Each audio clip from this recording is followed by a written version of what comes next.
Puss in Boots: The Last Wish, 2022 animated film, sequel to Puss in Boots, which in turn was a spin-off to the Shrek franchise. Based on this fact, and because I haven't seen the original Puss in Boots, I didn't bother to check The Last Wish out when it was first released. But then afterwards I began to see loads and loads of positive comments about it on the web and people praising it, and eventually the film even got an Oscar nomination for Best Animated Feature. And eventually I decided to check it out when I find some time. I did now, and I have to say, it really is unexpectedly brilliant. The story is completely standalone, so you don't need to watch any of the Shrek movies or even the previous film from this series. At the beginning, we're introduced to Puss in Boots, the swashbuckling feline hero voiced by Antonio Banderas. He ends up fighting a stone giant and seemingly dies at the very end of the confrontation. And then he wakes up at the doctor's office and is informed that he has in fact died for a while, but no reason to worry, cats have 9 lives, right? Well, he counts them out, and it turns out that he's now on his final 9th life. The next death will be permanent. So he retires for a while, but then embarks on a journey to find the fabled wishing star, which he intends to use to reset his life counter. But of course he needs to beat a couple of other characters who want the star for themselves. And, as if that was not enough, he's being stalked by Death himself in the form of a giant wolf. So there are 2 things that I really enjoyed about this film. The first one is the story.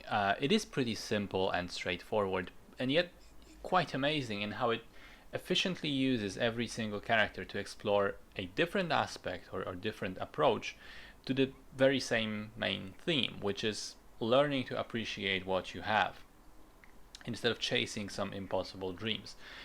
Each of the characters has an arc that relates to this, that ties into this, and it's executed really, really well.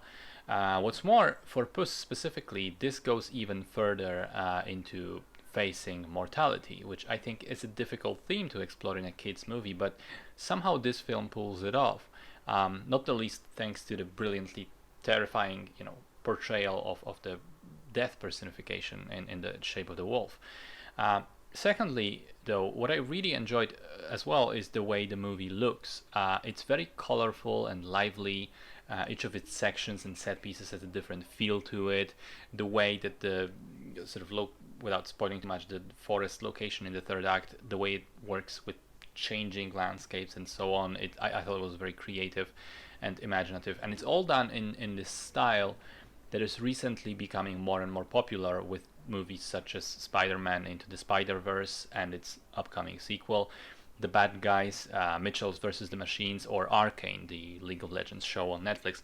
The style that mixes elements of traditional hand-drawn 2D animation with modern kinetic 3D elements, pulling the best out of the 2 worlds and creating something that looks really spectacular. The Last Wish does exactly that same thing, and thanks to that, it's a treat for the eyes. Other than that, I really liked the voice cast. I thought that the humor was good. There's a lot of neat little details and references to fairy tales, which was always a staple of the Shrek universe. In general, though, not a lot to dislike here. So if, like me, you skipped this film because you thought, it's a sequel to a spin-off that nobody ever watched, and it's probably low effort and bad, be sure to think again and maybe give The Last Wish a chance. It's really, really much better than it should have been.